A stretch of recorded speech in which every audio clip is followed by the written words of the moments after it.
예, 차장님 아까 그 이재용 부회장 항소심 판결문 비공개 사유에 대해서 한번 확인해 주십사 요청드렸습니다. 그 비공개 사유가 어떻게 된다고 확인하셨습니까? 비공개 사유는 공개하지 않았다면 개별 법원에서 다 알아서 정하기 때문에 그것이 행정처에서는 지금 당장 알지 못하고 있습니다.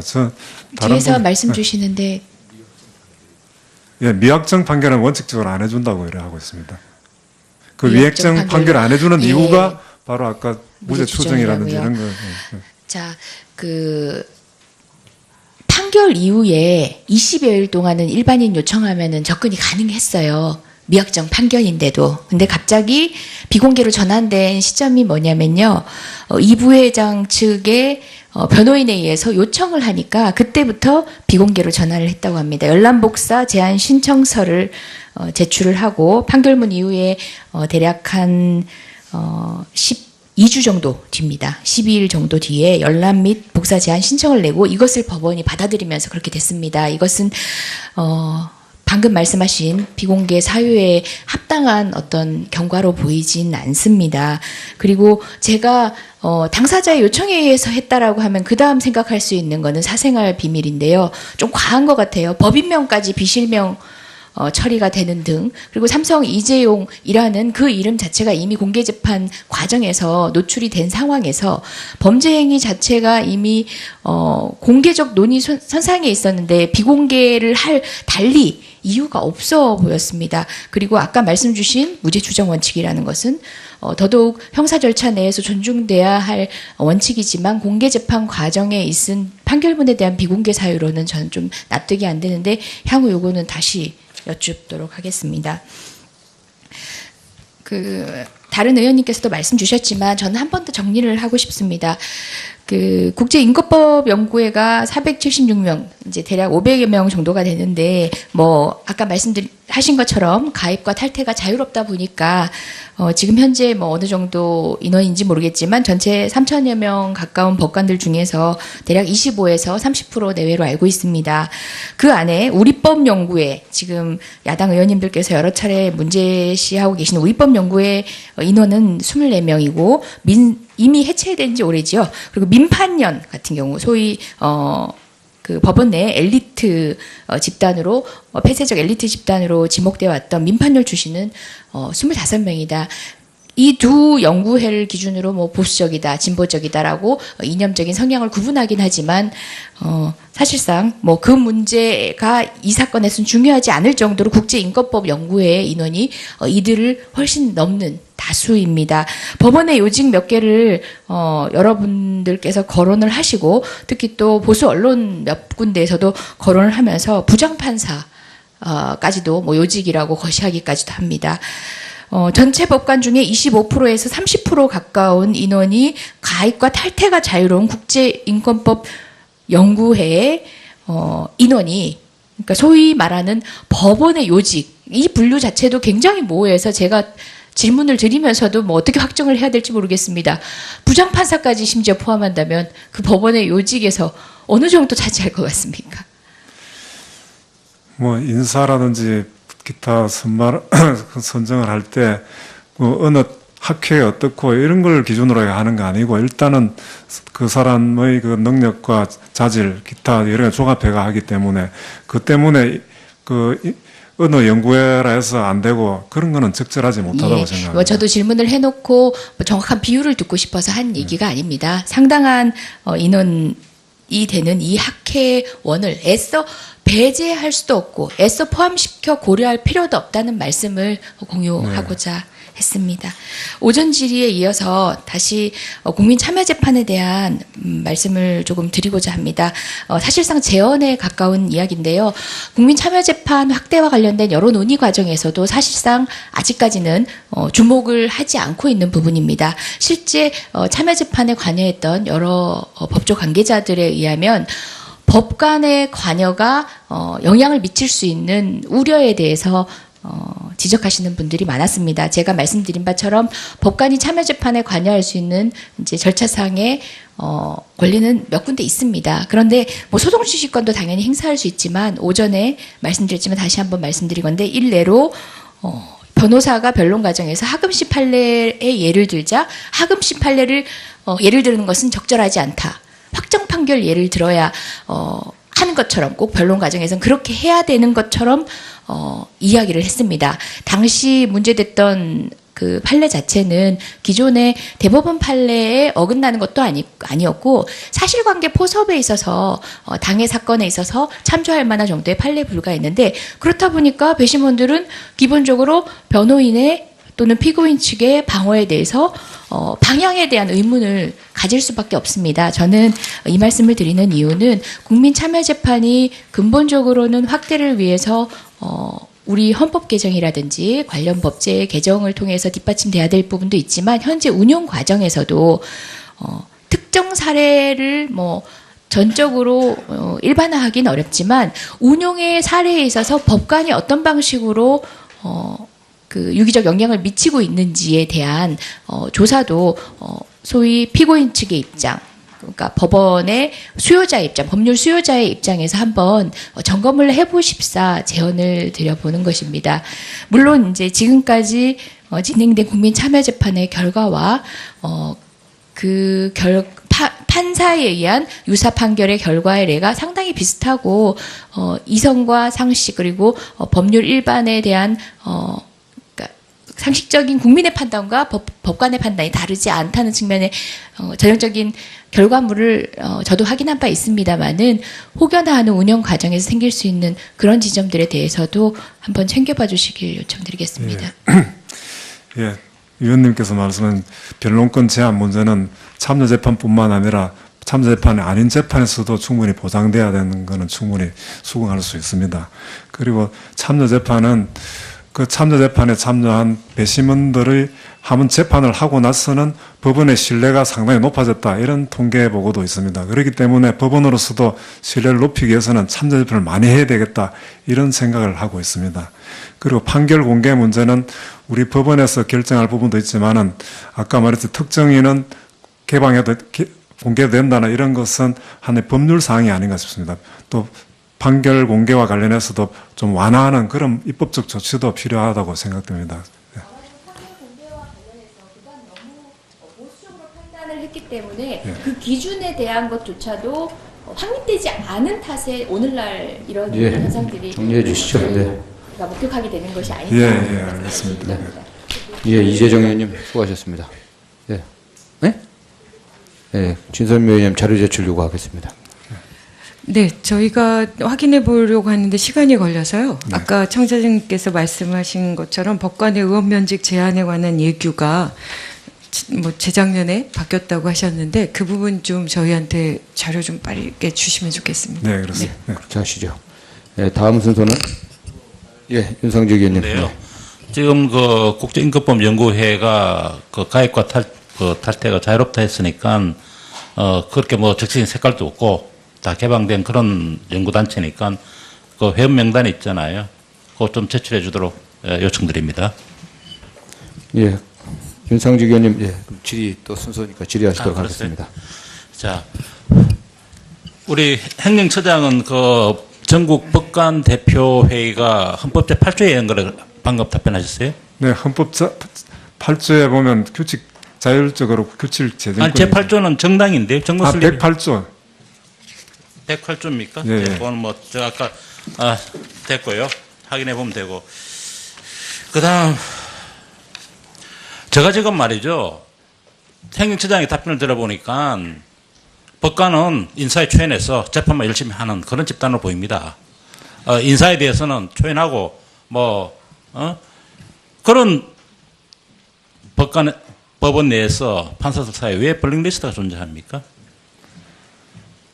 왜 존재합니까? 그래서 존재하는지 안 하는지 확인. 모르잖아요. 예, 그죠? 그렇습니다. 왜 그런 주장을 하게 됐냔 말이에요. 아니, 별로 인사에 별로 신경 안 쓴다며요. 저도 인사를 오랫동안 해봤지만은도 행정처장은 얼마 하는지 모르겠습니다. 인사에 초연한 그런 공직자 없습니다. 답변 취소하시죠? 아까. 초연하다고는 제가 말씀드린 바 같고. 아니, 예. 말이 답변이 안 맞잖아요. 왜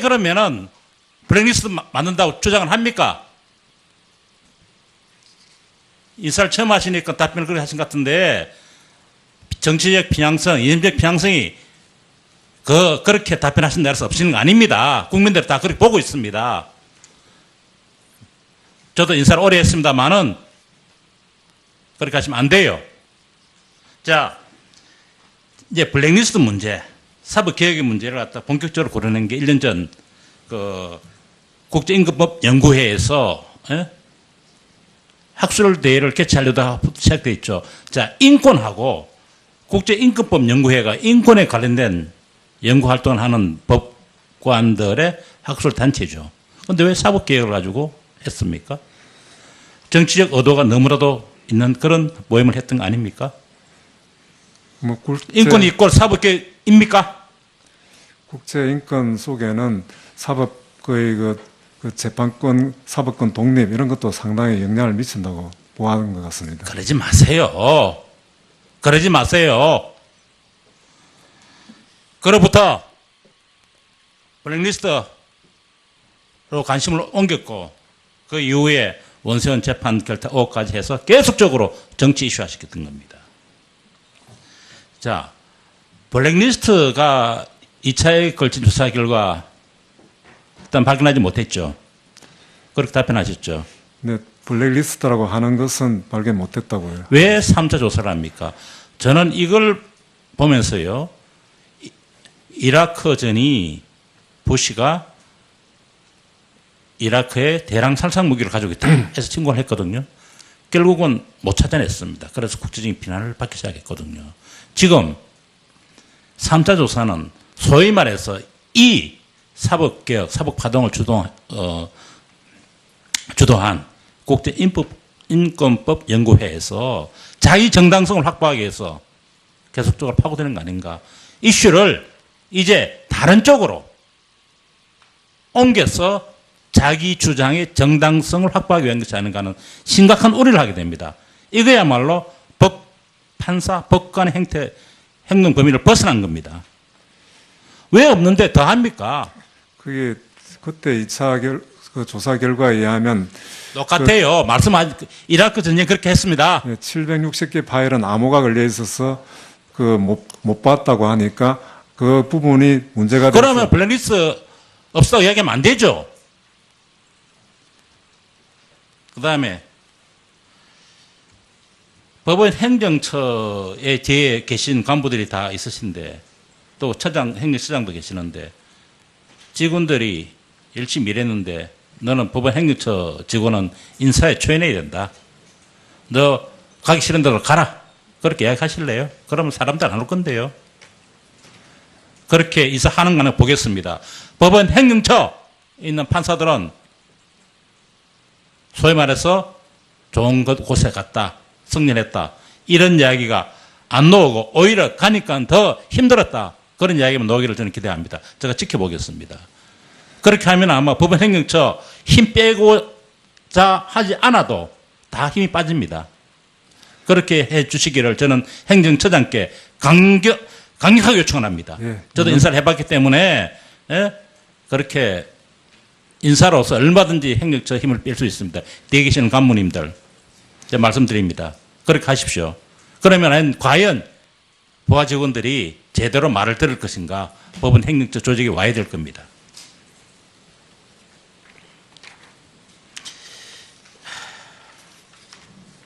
그 다음 개혁적이다 그러는데 뭐가 개혁적이란 판단의 기준입니까? 뭐가 개혁적이라 보통 인사할 때 우리가 개혁적이라는 말 쓰잖아요. 네. 어떤 기준을 가지고 그런 용어를 씁니까? 보수적이다 이런 분은 적폐 세력인가요? 그렇다고 생각하지 않습니다. 않죠. 네. 그런데 아까 동의를 하셨어요. 항상 개혁적이라는 말은요. 가치 문제고 물론 개혁이 필요할 때도 있습니다만 안정이 필요할 때도 있고요. 보수적이 필요한 게 있습니다.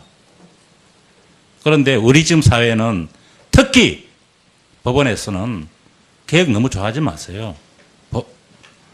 법률, 재판, 법관 이런 분들은 약간 사회 발전에 한 걸음 뒤에서 따라가시는 게 좋습니다. 예, 제 생각도 위원님하고 비슷합니다. 그런데 지금 우리 사회는 무조건 개혁을 다 좋은 걸로 보고 있습니다. 개혁 좋아하다가 나라 망합니다. 지금 봐보십시오. 법원, 검찰 내 엉망진창이 됐잖아요. 위기질서 없으셨잖아요.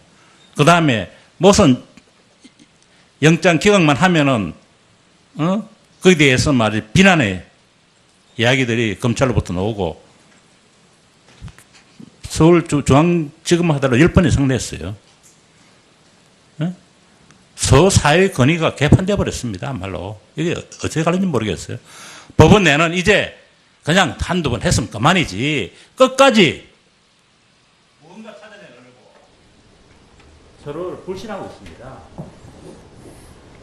적당선에서 수습을 하고 법관은 자기 본인의 의무인 재판에 충실하면 되는 겁니다. 왜 그렇게 계획 좋아하시는지 저는 모르겠습니다. 뭘 계획했는지 김명수 대법원장이 뭘 하시는지 한번 이야기해 보세요. 그러니까 7개월 지났는데. 예, 예. 답변하시고 위원님 정리하시죠. 말씀 유념하겠습니다. 예. 위원님 제 보충 질의하시죠. 그다음 예. 윤상직 의원님 수고하셨습니다. 다음 존경하는 이은재 위원님 질의하시겠습니다.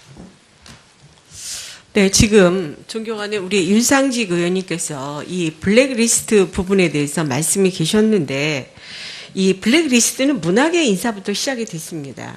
근데 지금 와서 보니까 이 블랙리스트 인사 명단에 들어가 있는 많은 분들이 또 중요한 언론분들이 다 미투 대상자입니다.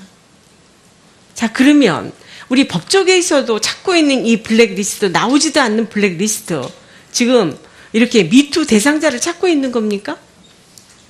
그러니까 일반 사회에서 이런 블랙리스트를 찾는다는 것은 이해가 되지만 법조계에서 이 블랙리스트를 찾는다는 것은 도저히 모든 국민이 이해하지 못하고 있습니다.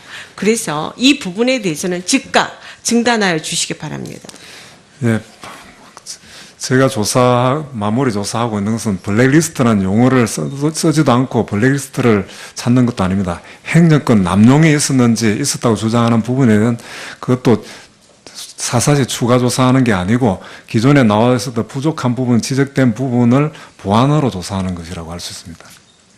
근데 지금 이제 나온 내용을 보면 지금 우리 처장님의 말씀하신 내용하고 다르게 대부분이 블랙리스트 명단을 지금 만들고 있다. 그다음에 블랙리스트 안에 들어가 있는 사람들이 어떤 사람이다. 이렇게 지금 해가지고 결국 이념 성향으로 지금 몰고 가시는 거 아닙니까? 그래서 그 부분에 대해서 아무튼 일반 국민들이 생각하는 법원의 그 신뢰 이런 것을 감안을 하셔서 움직여 주시기 바랍니다. 네, 네. 그다음에 지금 이제 징계 문제 때문에 제가 지금 징계 수위 강화 때문에 이 법관의 일탈 행위가 제대로 잘 안 갖춰지고 있다 이렇게 말씀드릴 수 있는데요. 우선 지난 14일에 대전지법 소속 사무관이 법원 내부 게시판에 글을 올렸다가 논란이 된 거 아시죠? 그죠? 네, 알고 있습니다. 예. 근데 지금 사회 곳곳에서 이 성범죄를 고발하는 미투 운동이 거세게 확산이 되는 가운데 이 사무관식이나 되는 사람이 그것도 다른 사람도 아니고 여성 판사를 성착취의 대상으로 묘사한 글을 내부 게시판에 버젓이 올렸는데 이게 과연 제정신입니까? 예, 법원 직원들이 사용하는 코트넷에 그런 그런 글을 올렸다는 것은 상당히 부적절합니다. 징계하셨습니까? 징계를 검토 중에 있습니다. 그럼 뭐 맨날 그렇게 중요한 일도 그냥 전부 다 검토만 하셔요? 검토하시다가 시간 다 보내겠습니다. 그거는 일선 법원에서 다 처리하고 있는 중입니다. 또 지난달에는 민준기 서울중앙지법원장이 4년 전 취재 기자들과 술자리에서 성희롱 발언을 했다는 사실이 밝혀져서 논란이 됐지만 징계는커녕 실수를 가지고 법원장 거치까지 거론하는 것은 맞지 않다며 감싸기에 급급한데 법원장만 되면 이렇게 법원에서는 면죄부를 주는 것이 법원의 관례인가요? 그것도 뭐 부적절한 말이기는 하지만은 그 직후에 사과를 했고 또 수긍했고 그래서 그 문제 없는 것으로 넘어간 사건입니다. 그래서 일반적으로 알려지지는 않고 있었습니다. 그것처럼 지금 이제 그렇게 말씀하셨는데요. 지금 이제 똑같은 케이스가 지금 일어나고 있지 않습니까? 안희정 전 지사가 피해자를 성폭행한 후에 당사자에게 잊어라, 개념치 말라, 이렇게 말을 했습니다. 그러면 피의자가 잊어라, 개념치 말라, 그러면 죄가 사라지는 겁니까? 그 민중기 서울중앙지법원장의 경우도 똑같은데 그러게 되면 그 죄가 없어지는 겁니까? 그 범죄 행위와 말 발언하고는 좀 다르다고 생각합니다. 다르지 않고요. 일반적인 그 국민들이 보는 시각에서는 민 법원장이 김명수 대법원장과 같은 서울대 법대 또 우리법 연구회 출신인 만큼 대법원이 이번 사건을 대수롭지 않게 보고 있다고 하고 있습니다. 이거 사실 아닙니까? 지금 이제 우리 그 처장님께서는 굉장히 감싸느냐고 급급하지만 이런 것이 계속해서 신뢰도를 떨어지는 겁니다. 지금 이 방송 국민들이 다 보고 있습니다. 그래서 지금 이제 보면 일반 공무원들이 이런 민 법원장의 발언과 유사한 수준만으로도 하면 어떻게 받습니까? 징계를 받고 또 파면을 당한 그런 사례가 부지기수 아닙니까? 그런데 서울중앙지법의 수장으로 본인의 실수에 대해서 당당히 책임을 지는 모습을 보이는 것이 오히려 필요합니다. 처장은 어떻게 생각하십니까? 본인이 책임지는 자세 필요하지 않겠습니까?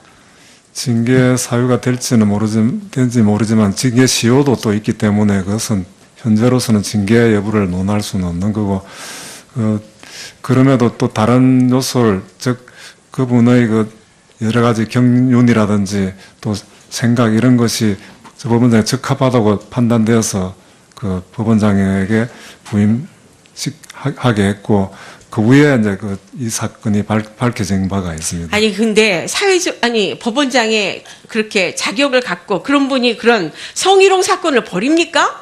처장님 그렇게 말씀하시면 안 됩니다. 지금 또 고향 지원 내에서도 성추행 의혹 사건이 대치돼서 고향 직원 전 직원을 대상으로 설문조사를 실시한 적이 있습니까? 없습니까? 네, 노조에서 있었다고 들었습니다. 그래서 조사 결과 여성 직원 4명이 판사로부터 성희롱 또는 성추행을 당했다 하는데 이것도 지금 조사하고 있습니까? 어떻게 하고 있습니까? 4사람에게 당했다는 것은 한 사람은 판사이지만 다른 사람도 일반직 상관 상위직에 있는 사람이고, 그 판사로부터 당했다는 사람도 법적인 조치는 취하지 않기를 원하고 있었고, 그 내용도 크게 그 문제 삼을 만한 그런 사안이 아니라서 그냥 종결한 것으로 알고 있습니다. 이번 사건으로 인해서 전국 공무원 노조 법원 본부가 전국 법원을 대상으로 성희롱, 성추행 피해 실태를 조사하겠다고 밝혔는데 대법원이 앞장서서 전국 법원 내 비위 피해 실태를 파악하고 관련자를 징계하는 것이 맞는 거 아닙니까? 이게 무슨 불미스러운 일입니까? 도대체 어떻게 하시겠습니까? 이 부분에 대해서. 그래서 이 문제를 법원장 간담회에서도 그 심도 있게 그 의견을 나누었습니다. 그래서 그 이에 대한 대책으로 그 신고센터를 설치하고 또 기본적으로 성희롱 성폭력 대책반을 구성해서 행정차장이 반장이 되어서 그 여러 가지 그 실태 조사라든지 이런 걸 시행할 계획으로 있습니다. 예, 그렇게 해주시죠. 예, 이은재 의원님 수고하셨습니다. 진선미 의원님 지금 하실 겁니까? 아니면 뒤에 하실 겁니까? 예, 예. 예, 그러면 다음은 존경하는 강효상 의원님 질의하시겠습니다. 네, 처장님.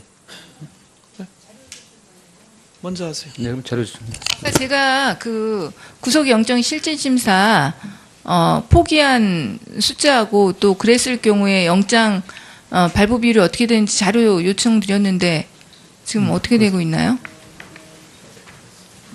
전산 자료일 것 같은데 별로 어렵지 않을 것 같은데 이렇게 시간이 걸리죠?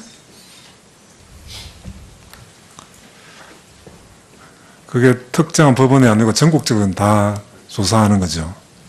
안 그러면 중앙지법 것만이라도 빨리 주시기 바랍니다. 예, 준비하도록 하겠습니다. 중앙지법이요. 예. 그렇게 해주시고요. 예. 강효상 의원님 질의하시겠습니다. 네, 처장님. 처장님께서는 댁이나 사무실 압수수색 당하신 적 있습니까? 없습니다. 없죠? 예. 그 심정을 잘 모르실 겁니다. 예. 와서 그 애기들이 자고 있는데 수사관들이 들이닥쳐가지고 수색한다는 명분하에 그 옷을 찢는다든지 무슨 이 소파를 찢는다든지 이렇게 해서 온 가족들이 경악하는 경우가 많습니다. 얼마 전에 그 같은 동료 법조인 그 변검사가 그 극단적인 선택을 한 거 알고 계시죠? 네, 알고 있습니다. 예. 지금 저는 정말 깜짝 놀랐는 게 우리나라 압수수색 영장 발부율이 99%입니다. 이게 무슨 자동 판매기입니까? 이게 저는 북한 법원인 줄 알았어요. 어떻게 생각하십니까? 그 통계는 아마 여러 압수수색을 신청할 때는 그 종류를 상당히 많게 신청합니다. 그 중에 한 건이라도 수색 대상으로 삼는 경우에는 한글로 친다면 99% 되지만은 자, 예. 99%고요. 그 일부 기각한 예. 것도 상당히 있는 것으로 알고 있습니다. 제발 좀 이러지 마시고요. 이게 무성의하게 이렇게 영장 발부하지 마시고요. 정말 신중하게 한 사람의 인생이 왔다 갔다 하는 문제입니다. 예? 네, 잘 알고 처장님 댁이 압수수색 당했다고 한번 생각을 해보세요. 예? 이렇게 쉽게 영장 발부할 수 있겠습니까? 이 숫자도 말이죠. 2016년 대비 작년에는 8.3%가 늘었어요. 권성동 저희 그 법사위원장, 국회 법사 여야를 떠나서요. 한 국가의 국회 법사위원장에 대한 압수수색입니다. 그거 알고 계셨습니까? 사전에 영장 발부하는지? 사전에는 몰랐습니다. 그거는 내부 보고 체계는 없습니까? 네, 그렇습니다. 그거는 무슨 간섭하라는 게 아니에요. 그래도 알고는 계셔야 되는 거 아닙니까? 처장님이. 국회의장, 청와대 영장 발부할 때도 그러면 모르십니까? 그건 사전에 그는 보고 의무가 없도록 이래 하고 있습니다. 재판의 독립상. 사후에도 보고할 사후에는 중요 사건은 보고할 수 있도록 하고 있습니다. 그 사후에 보고가 있었습니까? 없었습니까? 이 경우에. 네, 사후에 있습니다. 사후에도 이 사건은 없은 거예요. 예, 그러니까 신문 언론 보고 아셨죠? 네, 그렇습니다. 예. 그래도 일국에요. 법사위원장의 그 개인 휴대폰과 이 사무실을요. 이렇게 쉽게, 그리고 이게 이미 여러 번 언론 보도됐지만 벌써 3번째 수사인데 이거 이렇게 아직까지 뭐 아무것도 나오는 게 없지 않습니까? 이게 망신주기 아닙니까?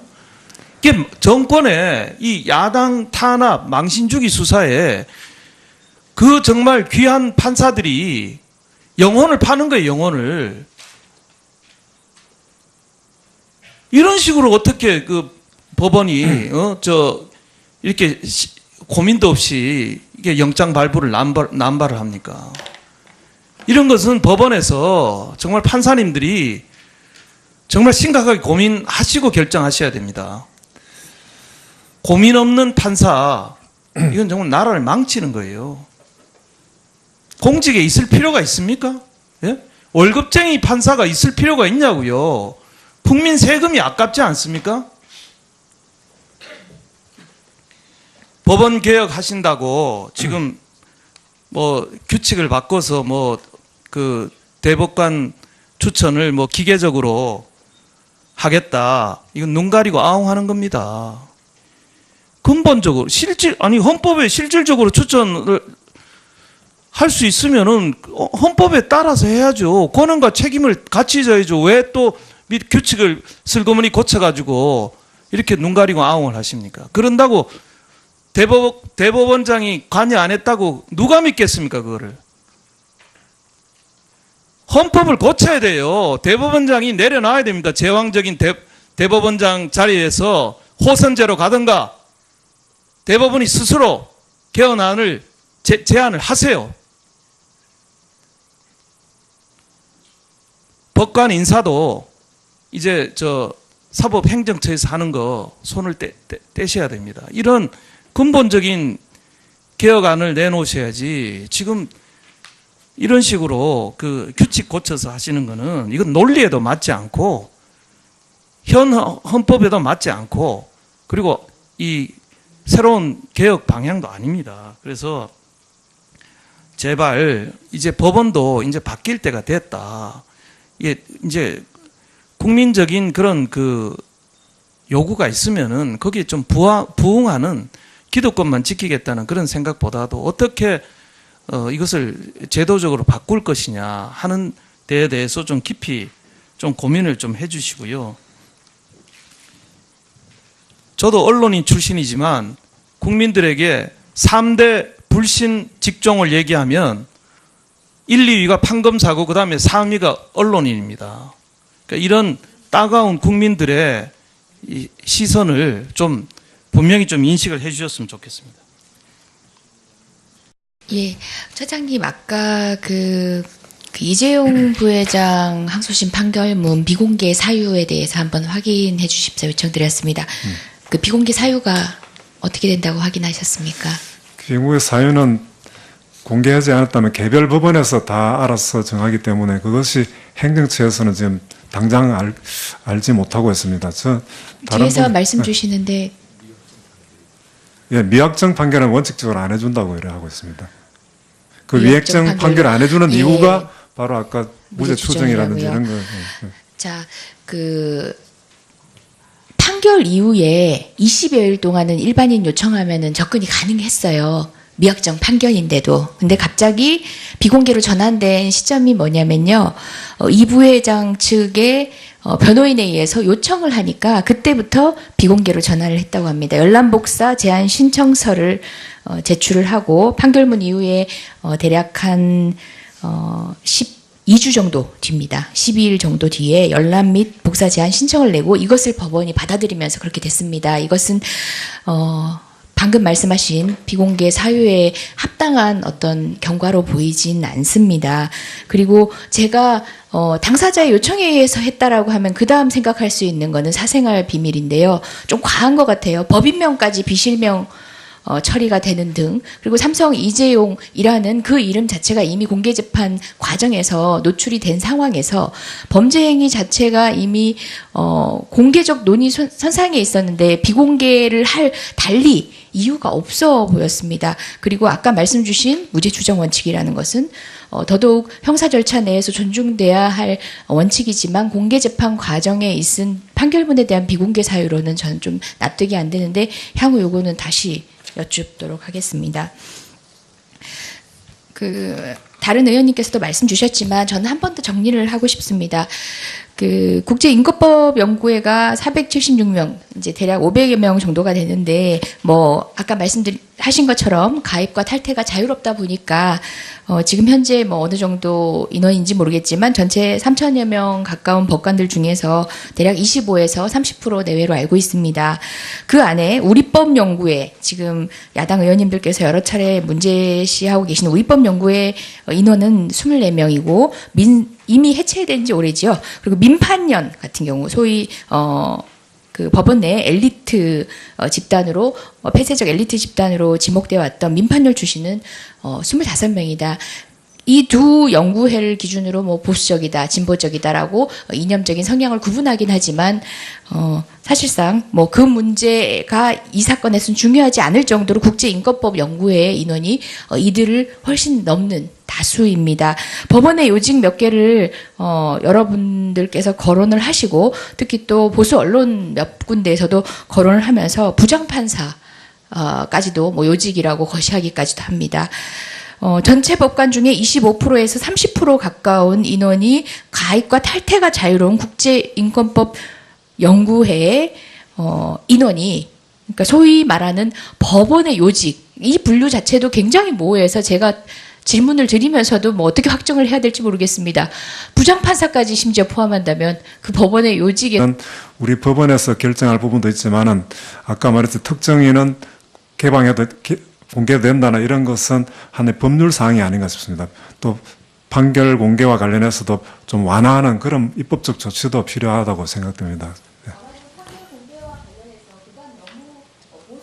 판단을 했기 때문에 그 기준에 대한 것조차도 확립되지 않은 탓에 오늘날 이런 예. 현상들이 정리해 주시죠. 네. 목격하게 되는 것이 아닌가. 예, 알겠습니다. 네. 예, 이재정 의원님 수고하셨습니다. 예. 네? 예, 진선미 의원님 자료 제출 요구하겠습니다. 네, 저희가 확인해 보려고 하는데 시간이 걸려서요. 아까 청자님께서 말씀하신 것처럼 법관의 의원면직 제한에 관한 예규가 뭐 재작년에 바뀌었다고 하셨는데 그 부분 좀 저희한테 자료 좀 빠르게 주시면 좋겠습니다. 네, 그렇습니다. 네. 그렇게 하시죠. 예, 다음 순서는 예, 윤상직 의원님. 네요. 지금 그 국제임금법 연구회가 그 가입과 탈퇴가 자유롭다 했으니까 그렇게 뭐 적시인 색깔도 없고 다 개방된 그런 연구단체니까 그 회원 명단이 있잖아요. 그거 좀 제출해 주도록 요청드립니다. 예, 윤상직 의원님, 예, 그럼 질의 또 순서니까 질의하시도록 하겠습니다.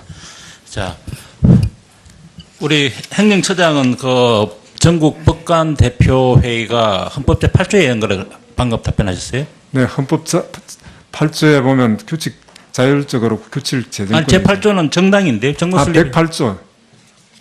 108조입니까? 예, 예. 그건 뭐, 저 아까, 됐고요. 확인해 보면 되고. 그 다음, 제가 지금 말이죠. 행정처장의 답변을 들어보니까 법관은 인사에 초연해서 재판만 열심히 하는 그런 집단으로 보입니다. 인사에 대해서는 초연하고, 그런 법원 내에서 판사들 사이에 왜 블랙리스트가 존재합니까? 왜 존재합니까? 그래서 존재하는지 안 하는지 확인. 모르잖아요. 그죠? 그렇습니다. 왜 그런 주장을 하게 됐냔 말이에요. 아니, 별로 인사에 별로 신경 안 쓴다며요. 저도 인사를 오랫동안 해봤지만은도 행정처장은 얼마나 하실지 모르겠습니다. 인사에 초연한 그런 공직자 없습니다. 답변 취소하시죠. 아까 초연하다고는 제가 말씀드린 바 같고. 아니 예. 말이 답변이 안 맞잖아요. 왜 그러면은 블랙리스트 만든다고 주장을 합니까? 인사를 처음 하시니까 답변을 그렇게 하신 것 같은데 정치적 편향성, 이념적 편향성이 그렇게 답변하신 데서 없으시는 거 아닙니다. 국민들 다 그렇게 보고 있습니다. 저도 인사를 오래 했습니다만은 그렇게 하시면 안 돼요. 자, 이제 블랙리스트 문제, 사법개혁의 문제를 갖다 본격적으로 고려낸 게 1년 전 그 국제임금법 연구회에서 학술 대회를 개최하려다가 시작돼 있죠. 자, 인권하고 국제임금법 연구회가 인권에 관련된 연구 활동을 하는 법관들의 학술 단체죠.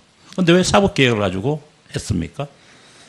정치적 의도가 너무나도 있는 그런 모임을 했던 거 아닙니까? 인권이 있고 사법개혁입니까? 그래서 어느 정도 차지할 것 같습니까?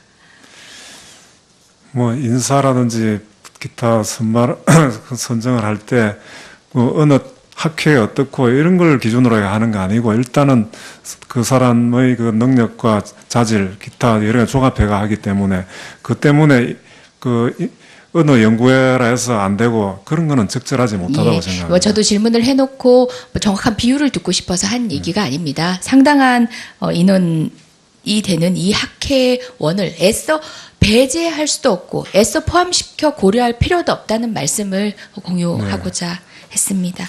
오전 질의에 이어서 다시 국민 참여 재판에 대한 말씀을 조금 드리고자 합니다. 사실상 재언에 가까운 이야기인데요.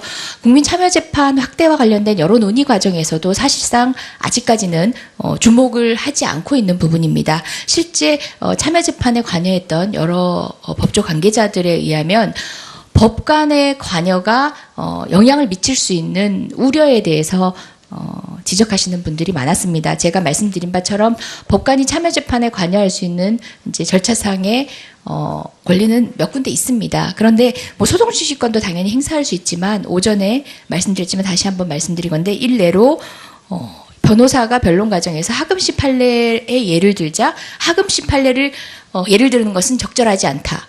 확정 판결 예를 들어야 하는 것처럼 꼭 변론 과정에서는 그렇게 해야 되는 것처럼 이야기를 했습니다. 당시 문제됐던 그 판례 자체는 기존의 대법원 판례에 어긋나는 것도 아니었고 사실관계 포섭에 있어서 당해 사건에 있어서 참조할 만한 정도의 판례에 불과했는데 그렇다 보니까 배심원들은 기본적으로 변호인의 또는 피고인 측의 방어에 대해서 방향에 대한 의문을 가질 수밖에 없습니다. 저는 이 말씀을 드리는 이유는 국민참여재판이 근본적으로는 확대를 위해서 우리 헌법 개정이라든지 관련 법제 개정을 통해서 뒷받침돼야 될 부분도 있지만 현재 운용 과정에서도 특정 사례를 뭐 전적으로 일반화하기는 어렵지만 운용의 사례에 있어서 법관이 어떤 방식으로 그 유기적 영향을 미치고 있는지에 대한 조사도 소위 피고인 측의 입장, 그러니까 법원의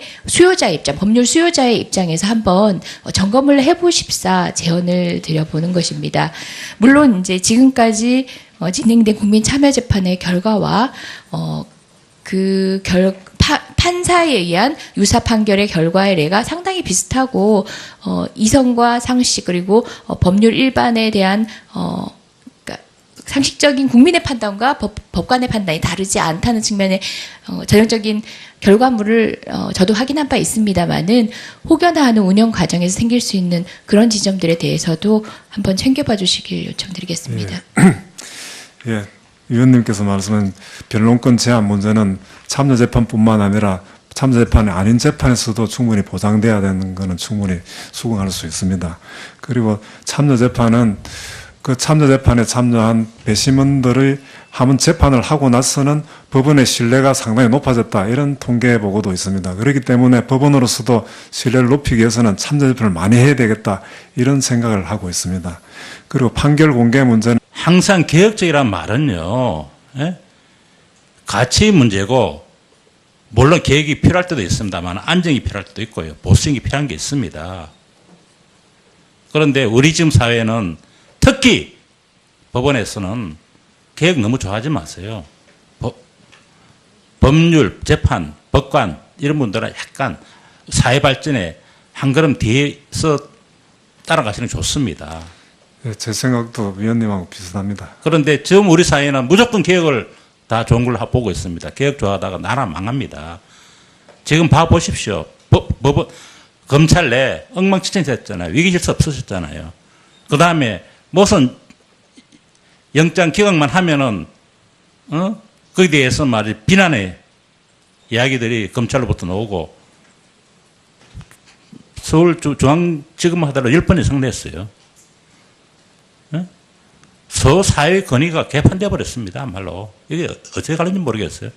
법원 내는 이제 그냥 한두 번 했으면 그만이지. 끝까지 뭔가 찾아내려고 서로를 불신하고 있습니다. 적당선에서 수습을 하고 법관은 자기 본인의 의무인 재판에 충실하면 되는 겁니다. 왜 그렇게 개혁 좋아하시는지 저는 모르겠습니다. 뭘 개혁했는지 김명수 대법원장이 뭘 하시는지 한번 이야기해 보세요. 그러니까 7개월 지났는데. 예, 답변하시고 위원님 정리하시죠. 말씀 유념하겠습니다. 예, 위원님 또 제 보충 질의하시죠. 그다음 예, 윤상직 의원님 수고하셨습니다. 다음 존경하는 이은재 위원님 질의하시겠습니다. 네, 지금 존경하는 우리 윤상직 의원님께서 이 블랙리스트 부분에 대해서 말씀이 계셨는데 이 블랙리스트는 문학의 인사부터 시작이 됐습니다. 근데 지금 와서 보니까 이 블랙리스트 인사 명단에 들어가 있는 많은 분들이 또 중요한 언론분들이 다 미투 대상자입니다. 자, 그러면 우리 법조계에서도 찾고 있는 이 블랙리스트, 나오지도 않는 블랙리스트, 지금 이렇게 미투 대상자를 찾고 있는 겁니까? 그러니까 일반 사회에서 이런 블랙리스트를 찾는다는 것은 이해가 되지만 법적에서 이 블랙리스트를 찾는다는 것은 도저히 모든 국민이 이해하지 못하고 있습니다. 그래서 이 부분에 대해서는 즉각 중단하여 주시기 바랍니다. 예, 제가 마무리 조사하고 있는 것은 블랙리스트라는 용어를 쓰지도 않고 블랙리스트를 찾는 것도 아닙니다. 행정권 남용이 있었다고 주장하는 부분에 대한 그것도 사사시 추가 조사하는 게 아니고 기존에 나와 있었던 부족한 부분, 지적된 부분을 보완으로 조사하는 것이라고 할 수 있습니다. 근데 지금 이제 나온 내용을 보면 지금 우리 처장님이 말씀하신 내용하고 다르게 대부분이 블랙리스트 명단을 지금 만들고 있다. 그다음에 블랙리스트 안에 들어가 있는 사람들이 어떤 사람이다. 이렇게 지금 해가지고 결국 이념 성향으로 지금 몰고 가시는 거 아닙니까? 그래서 그 부분에 대해서 아무튼 일반 국민들이 생각하는 법원의 그 신뢰 이런 것을 감안을 하셔서 움직여 주시기 바랍니다. 네, 국제인권 속에는 사법의 재판권, 사법권 독립 이런 것도 상당히 영향을 미친다고 보아하는 것 같습니다. 그러지 마세요. 그러지 마세요. 그로부터 블랙리스트로 관심을 옮겼고 그 이후에 원세훈 재판 결탁 의혹까지 해서 계속적으로 정치 이슈화 시켰던 겁니다. 자, 블랙리스트가 2차에 걸친 조사 결과 일단 발견하지 못했죠. 그렇게 답변하셨죠. 네, 블랙리스트라고 하는 것은 발견 못했다고요. 왜 3차 조사를 합니까? 저는 이걸 보면서요. 이라크전이 부시가 이라크에 대량 살상 무기를 가지고 있다 해서 신고를 했거든요. 결국은 못 찾아냈습니다. 그래서 국제적인 비난을 받기 시작했거든요. 지금 3차 조사는 소위 말해서 이 사법개혁, 사법파동을 주도한 국제인권법 연구회에서 자기 정당성을 확보하기 위해서 계속적으로 파고드는 거 아닌가. 이슈를 이제 다른 쪽으로 옮겨서 자기 주장의 정당성을 확보하기 위한 것이 아닌가 하는 심각한 우려를 하게 됩니다. 이거야말로 판사, 법관의 행동 범위를 벗어난 겁니다. 왜 없는데 더 합니까? 그게 그때 2차 조사 결과에 의하면 똑같아요. 이라크 전쟁 그렇게 했습니다. 760개 파일은 암호가 걸려 있어서 못 봤다고 하니까 그 부분이 문제가 돼서 그러면 블랙리스트 없다고 이야기하면 안 되죠. 그 다음에 법원 행정처에 뒤에 계신 간부들이 다 있으신데 또 행정처장도 계시는데 직원들이 열심히 일했는데 너는 법원 행정처 직원은 인사에 초연해야 된다. 너 가기 싫은 데로 가라. 그렇게 이야기하실래요? 그러면 사람들 안 올 건데요. 그렇게 이사하는 거는 보겠습니다. 법원 행정처에 있는 판사들은 소위 말해서 좋은 곳에 갔다. 승진했다. 이런 이야기가 안 나오고 오히려 가니까 더 힘들었다. 그런 이야기만 나오기를 저는 기대합니다. 제가 지켜보겠습니다. 그렇게 하면 아마 법원 행정처 힘 빼고자 하지 않아도 다 힘이 빠집니다. 그렇게 해 주시기를 저는 행정처장께 강력하게 요청을 합니다. 예. 저도 인사를 해봤기 때문에 그렇게 인사로서 얼마든지 행정처 힘을 뺄 수 있습니다. 뒤에 계시는 간부님들 제가 말씀드립니다. 그렇게 하십시오. 그러면 과연 부하 직원들이 제대로 말을 들을 것인가 법원 행정처 조직에 와야 될 겁니다.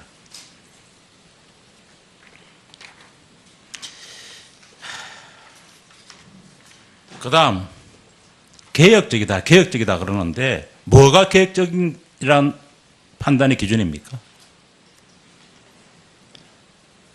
뭐가 개혁적이라고 보통 인사할 때 우리가 개혁적이라는 말 쓰잖아요. 네. 어떤 기준을 가지고 그런 용어를 씁니까? 보수적이다 이런 분은 적폐 세력인가요? 그렇다고 생각하지 않습니다. 않죠. 네. 근데 아까 동의를 하셨어요.